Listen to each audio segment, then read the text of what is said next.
በኮምፒውተር ቪዥን መስኮች ግንባር ቀደም ተመራማሪ ከሆኑት መካከል ይጠቀሳል። ለቴክኖሎጂው እድገት መሰረት ከጣሉት መካከልም ስሙ ከፍ ብሎ ይነሳል። በተለይ በኮንቬንሽናል ኒውራል ኔትወርኮች እድገት ውስጥ ግንባር ቀደም ሚና ተጫውቷል። በርካታ የምርምር ስራዎችን አበርክቷል። ስለ ሰው ሰራሽ አስተውሎት ቴክኖሎጂ መጻኢ ጉዞ ንግግር በማድረግም ይታወቃል። We're working towards new ways of building machine learning systems so that they can learn as efficiently as humans and animals. ያን ለንከን እንደ አውሮፓውያን ዘመን ቀመር ሐምሌ 8 ቀን በ1960 በፈረንሳይ ፓሪስ አቅራቢያ ተወለደ። ትምህርቱን በፓሪስ በሚገኘው የኤሌክትሮኒክስና የኤሌክትሪካል ምህንድስና የድህረ ምረቃ ትምህርት ቤት በኤሌክትሪካል ኢንጂነሪንግ በ1983 ተመረቀ። እንደ አውሮፓውያን ዘመን ቀመር በ1987 ከሶርቦን ዩኒቨርሲቲ በኮምፒውተር ሳይንስ የዶክትሬት ዲግሪውን አግኝቷል። በ1980ዎቹ አጋማሽ ላይ የባክ ፕሮፖጌሽን የተሰኘ የቀደምት የአልጎሪዝም ቅርጽን አስተዋውቋል። ይህ አልጎሪዝም የነርቭ ኒውራል ኔትወርኮች ከስህተቶቻቸው እንዲማሩና አፈጻጸማቸውን እንዲያሻሽሉ ያስችላል። ይህም የዲፕ ለርኒንግ ዋነኛ አካል ነው። በ1980ዎቹ መጨረሻና በ1990ዎቹ መጀመሪያ ላይ ኮንቬንሽናል ኒውራል ኔትወርክስን በመፍጠርና በማስፋፋት ትልቅ አስተዋጽኦ አድርጓል። እነዚህ ኔትወርኮች የምስል መለያ ስራዎችን ለመስራት የተነደፉ ናቸው። የለከን ጥናት ውጤት የሆኑ ዘመናዊ የምስል መለያ ስርዓቶች፣ ራስ ገዝ ተሽከርካሪዎችና የሕክምና ምስል ትንተና ላሉ የኤአይ ቴክኖሎጂዎች እድገት መሰረት ጥለዋል። ሊኔት 5 የተባለ የሲኤንኤን ሞዴል አዘጋጀ።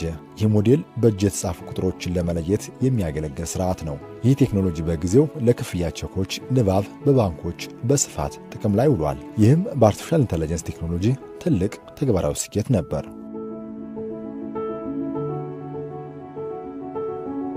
ያን ለንከን እንደ አውሮፓውያን ዘመን ቀመር በ2003 በኒውዮርክ ዩኒቨርሲቲ ፕሮፌሰር ሆኖ ተቀጠረ። በዩኒቨርሲቲው የዳታ ሳይንስ፣ የኮምፒውተር ሳይንስና የነርቭ ሳይንስ ፕሮፌሰር በመሆን አገለገለ። በጥናትና ምርምር እንዲሁም በማስተማር ላይ ከፍተኛ ስኬት ላስመዘገቡ አካዳሚክ ባለሙያዎች የሚሰጠውን የሲልቨር ፕሮፌሰር ማዕረግ በ2008 ተሰየመ። ከ2012 እስከ 2014 የዩኒቨርሲቲው የዳታ ሳይንስ ማዕከል መስራችና ዳይሬክተር ሆኖ አገልግሏል። እንደ አውሮፓውያን ዘመን ቀመር በ2013 ሜታን ተቀላቅሎ የፌስቡክ የኤአይ ምርምር ማዕከል መስራችና ዳይሬክተር ሆኖ ሰርቷል። በአሁኑ ጊዜ የሜታ ዋና የኤአይ ሳይንቲስት ነው። በዚህ ሚናው የኤአይ ቴክኖሎጂዎችን ለማሳደግና አዳዲስ የምርምር አቅጣጫዎችን ለመዳሰስ እየሰራ ይገኛል።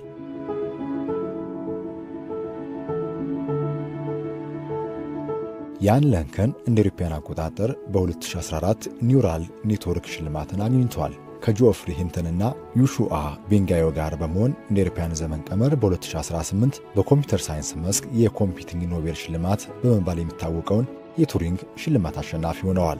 በተለያዩ መስኮች ለሰው ልጅ እድገትና ደህንነት ከፍተኛ አስተዋጽኦ ላደረጉ ግለሰቦች፣ ተቋማትና ቡድኖች የሚበረከተው የአስትሪያስ ልዕልት ሽልማት ከጆፍሪ ሂንተን፣ ዴሚስ ሐሳቢስና ዩሹአ ቤንጊዮ ጋር በመሆን ተቀብሏል። እንደ ጎግል ስኮላር መረጃ ያን ለንከን በግሉና ከሌሎች ጋር በመሆን ከ400 በላይ የጥናት ውጤቶችን አሳትሟል። ለንከን የሰው ሰራሽ አስተውሎት ቴክኖሎጂ ወደፊት በሚኖረው ዕጣ ፈንታ ላይ ብሩህ አመለካከት አለው። ኤአይ ለሰው ልጅ አዲስ የህዳሴ ዘመን እንደሚያመጣም ያምናል።